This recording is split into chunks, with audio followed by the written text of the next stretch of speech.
Hey my friends, welcome. So देखिए, आज है 4 अप्रैल और आज हम द हिंदू का एनालिसिस करने वाले जो भी न्यूज़ आए, और साथ में हम क्या सीख रहे हैं, इंग्लिश भी सीख रहे हैं, जिससे आपको आसानी से सारी चीज़ें समझ में आए और आइंदा जब आप न्यूज़पेपर पढ़े तो आपको सारी चीज़ें यूं ही समझ में आ जाए।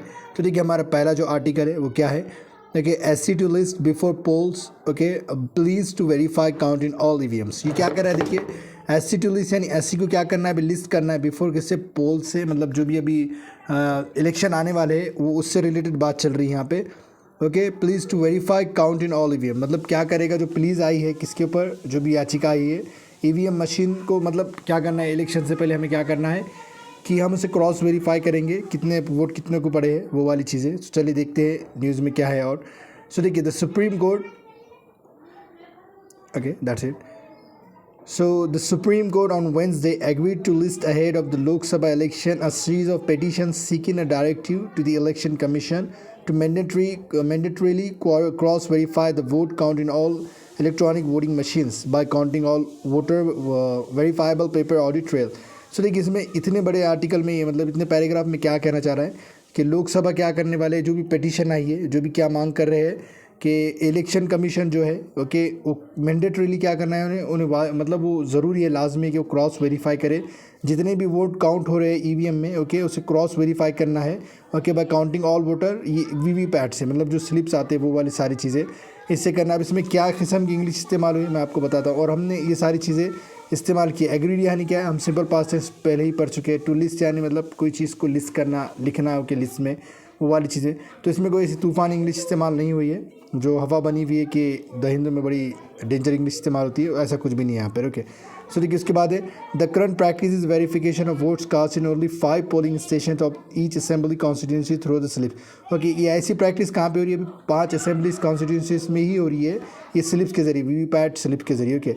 Justice Sanjeev Khanna, who heads the bench, assured senior advocates Kapil Sibal advocate, okay, यहाँ पे सब एडवोकेट्स के नाम दिए हैं।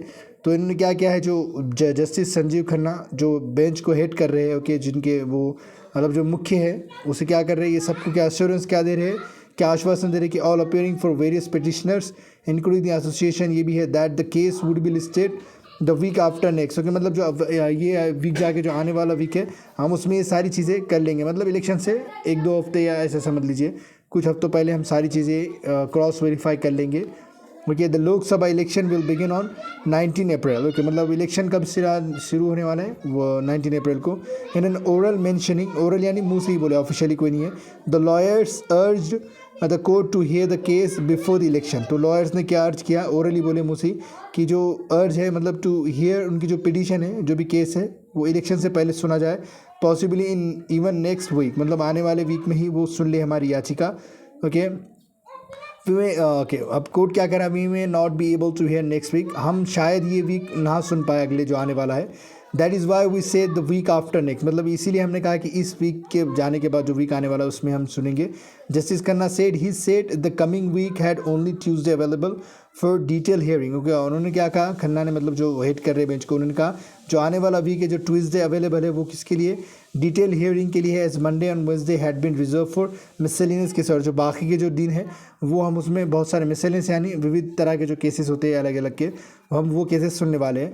Thursday and Friday are marked as gazetted and local holidays in the courts calendar. तो और ये जो दूसरी चीज़ें हैं, जो भी जो थर्सडे है और क्या है, थर्सडे एंड फ्राइडे क्या है, इसमें हॉलीडेज रखे गए कैलेंडर के हिसाब से, तो हम उसमें नहीं सुन सकते, इसलिए क्या कहते कि वो ये वीक जाने के बाद अगले वीक को हम सुन लेंगे, ओके। देखिए, the petition have referred to a reported judgment of the top court in 2013 Subramanian, okay, Swamy versus election commission of India, that the election process should have fullest transparency in the system and to restore the confidence। देखिए, हमें यहाँ पे अच्छा सा एक judgement दिया गया है, आप इसे नोट कर सकते हैं, जिसमें क्या है कि ट्रांसपेरेंसी रहना ज़रूरी है जब भी हम क्या कर रहे हैं, इलेक्शन ले रहे हैं, ताकि जो हमारा कॉन्फिडेंस, वोटर्स का जो कॉन्फिडेंस है वो बना रहे, और ऐसा नहीं कि हम जो वोट देने वाले हैं उनका विश्वास ही नहीं है और वैसे ही जाकर दे रहे हैं। देखिए, अब दूसरा आर्टिकल है यहाँ पे, दूसरी न्यूज़ क्या है, firms without profits donated through erectile bonds. अब देखिए, ऐसे कुछ फर्म्स, ऐसे कुछ कंपनियां जिनका प्रॉफिट्स तो कुछ नहीं है,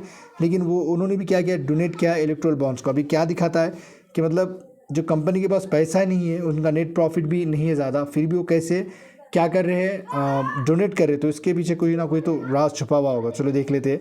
N analysis of data on the purchaser and encashers of electoral bonds between April 12, 2019 and January DDVA reveals that 45 companies which made an aggregate donation of 1,432 crore through such bonds had suspect source of fund। मतलब ये इतने company जो इतना पूरा दिए 1400 करोड़ 1400 करोड़ मतलब 1400 करोड़ जो दिए हैं वो क्या है, सस्पेक्ट फंड्स है। मतलब उस पर शक की बुनियाद, मतलब शक किया जा सकता है। जितने भी ये जो अप्रैल 12, 2019 से लेके जनवरी 2024 तक जितने भी डोनेशन किए गए वो उसके जो फंड के सोर्सेज है जहाँ से पैसा आ रहा है उस पर ना शक किया जा सकता है ऐसे। और जितने भी परचेसर्स है और जितने भी उसको पैसे निकाले, परचेसर जो खरीदने वाले, इनकैशर जो भी उसको इनकैश करा रहे, पैसे निकाल रहे, उस पर हम शक कर सकते हैं, ऐसा ये पैराग्राफ बोल रहा है। फिर इसके बाद देखिए द बीजेपी इनकैश्ड 1000 करोड़ और almost 25 of these bonds. Okay, और बीजेपी ने कितना 1000 करोड़ इनकैश किया, मतलब निकाला है ये बॉन्ड से, उनको पैसे मिले इतने। और पूरा कितना कॉन्स्टिट्यूट कर रहा है 75% ऑफ पूरे बॉन्ड का। 33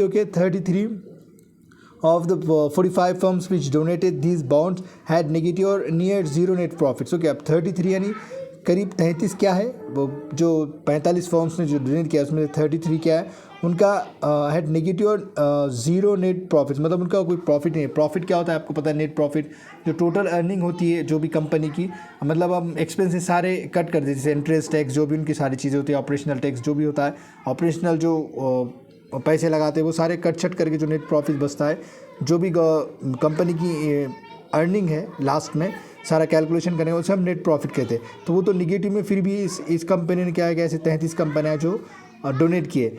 6 bought bonds of significantly higher amounts. Okay, मतलब 6 ऐसे थे जो बहुत ज़्यादा पैसों की क्या करें बॉन्ड्स खरीदे and then their declare net profits. Okay, मतलब उनका जो नेट प्रॉफिट था उससे ज़्यादा कहीं खरीद लिए। 3 had profits but in aggregate reported negative direct taxes. और तीनों ने खरीदे लेकिन उनका जो डायरेक्ट टैक्स था वो तो नेगेटिव में ही था। ओके, थोड़ा सा ऊपर ले लेता हूँ उसे मैं। फिर इसके बाद देखिए टैक्सेस एंड कहाँ तक पड़े थे अपन, had profit aggregate report negative के side. And 3 had no reported data on net profits और डायरेक्ट टैक्स। और कुछ ऐसे कंपनियाँ भी थी तीन यहाँ पे लिखा गया है जिसका डायरेक्ट टैक्स का और नेट प्रॉफिट का कोई डेटा ही नहीं था। This was for the period from 2016-17 to 2022-23। ये सारी चीज़ें का डेटा जो है ये दो सालों के दरमियान आया गया, मतलब 2016 से लेकर 2023 के करीब। ओके, फिर देखिए उसके बाद देखिए the analysis undertaken by the Hindu in collaboration with a team of independent researchers.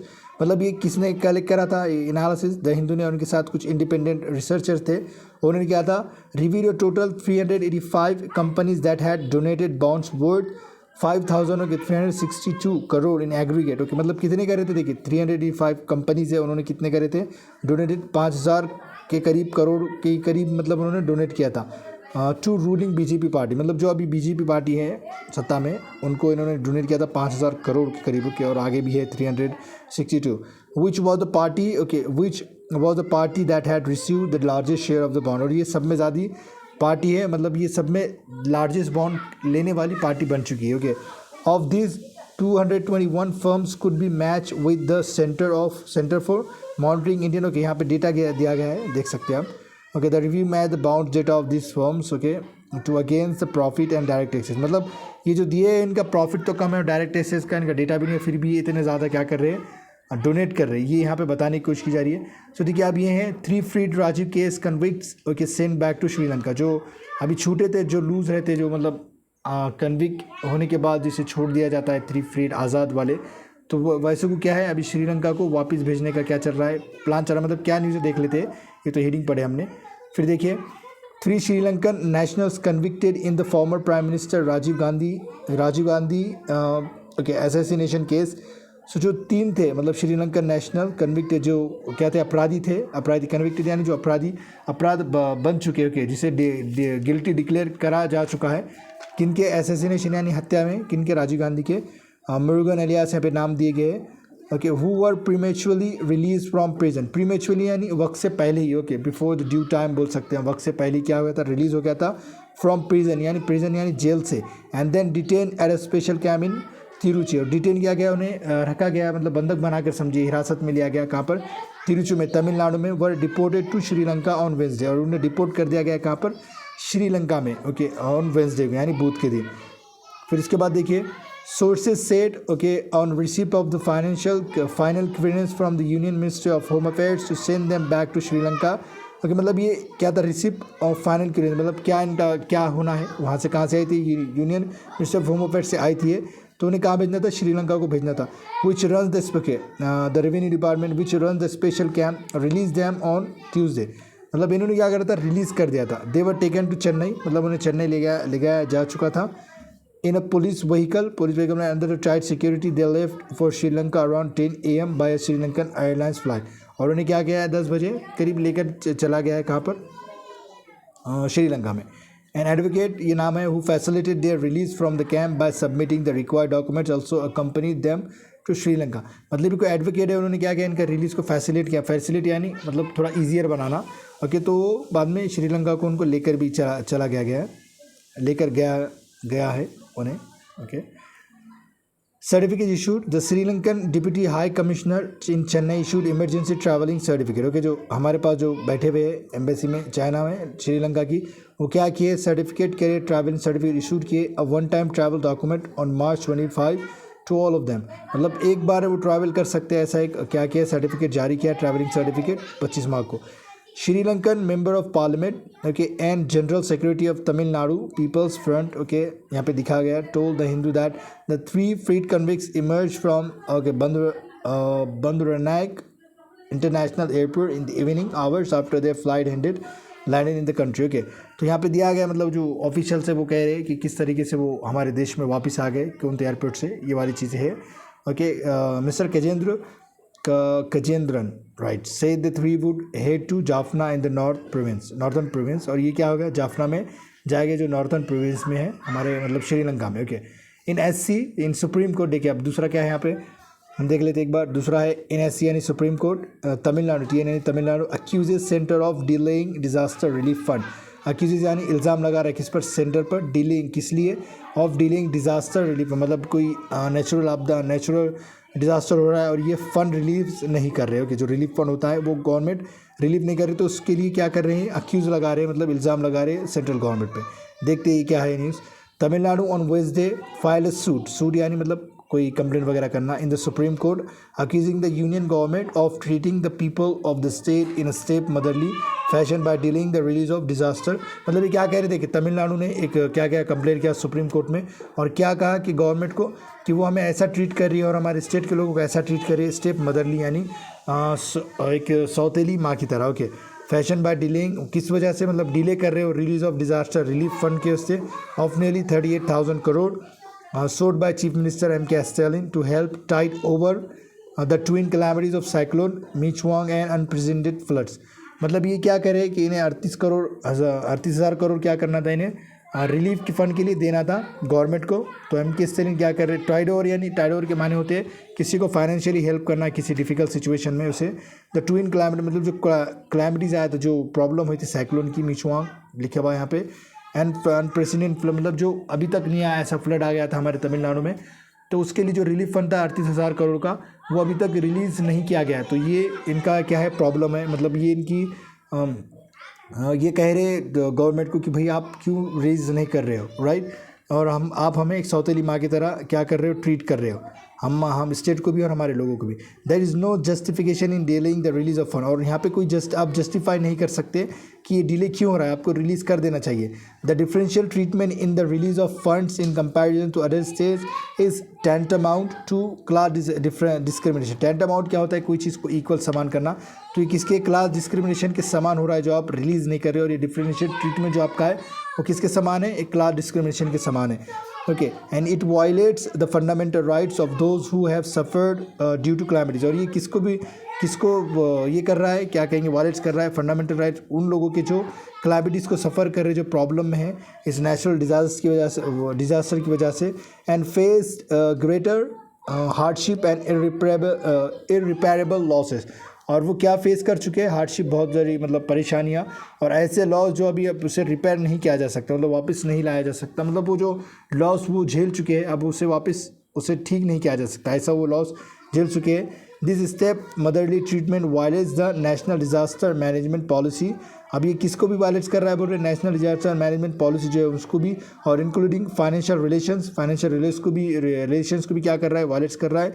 And the federal nature of tax division, और जो फेडरल नेचर है टैक्स डिवीजन का, जो हमें पैसे मिलते हैं फंड वगैरह, वो भी क्या है, इसको वायलेट्स कर रहा है। By unfairly allocating funds to some states over others, मतलब किसी को आप अनफेयरली, मतलब जो आप इंसाफ नहीं कर रहे हो, एक स्टेट को अच्छे से दे रहे हो और दूसरे स्टेट्स को नहीं दे रहे हो, तो ये अनफेयरली ट्रीटमेंट हो गया आपका। The state of Tamil Nadu submitted in the court, मतलब ये सारी बातें किसने क्या है, तो सेंटर स्टेट रिलेशन से होते हैं, जो डिस्प्यूट वगैरह जो भी प्रॉब्लम होती है, आपको ये आर्टिकल में ना, ये जो न्यूज़ है आप उससे रिलेट कर सकते हैं। अगर आपने आपके नोट बनाए हैं सेंटर स्टेट रिलेशन में, तो ये पॉइंट्स ऐड कर सकते हैं कि तमिलनाडु की क्या मसला है और गवर्नमेंट अभी क्या करे। टैक्स डिवीजन की भी बात हो रही है यहाँ पे, ओके। देखिए यहाँ पे फाइनेंशियल रिलेशन जो है उसकी भी बात हो रही है, तो यह देख सकते हैं। और फेडरल नेचर की भी बात हो रही है कि फेडरल नेचर हमारा कैसा है, हमारे इंडिया का, ओके, किस तरीके से हमारी स्टेट को हेल्प की जाती है गवर्नमेंट के द्वारा, सेंट्रल गवर्नमेंट के द्वारा। लेकिन यहाँ पे कुछ और ही मसला बताया जा रहा है, तो ये सारी चीज़ें आप अभी नोट्स में ऐड कर सकते हैं। The suit was filed by the state under article 131 of the constitution, और ये जो कंप्लेंट की गई है किसके अंडर की गई है, 131 आर्टिकल के अंदर। ये भी आप लिख सकते हैं ताकि आपको बाद में याद रहे कि हाँ ये वाली सारी चीज़ें थी। और ये हो गया हमारा आज का जो फ्रंट पेज था द हिंदू का। अगर आपको वीडियो पसंद आया तो आपको सिर्फ क्या करना है, लाइक करना और कमेंट करके बताएं कि आपको ये वीडियो कैसा लगा। वीडियो देखने के लिए आपका बहुत बहुत शुक्रिया।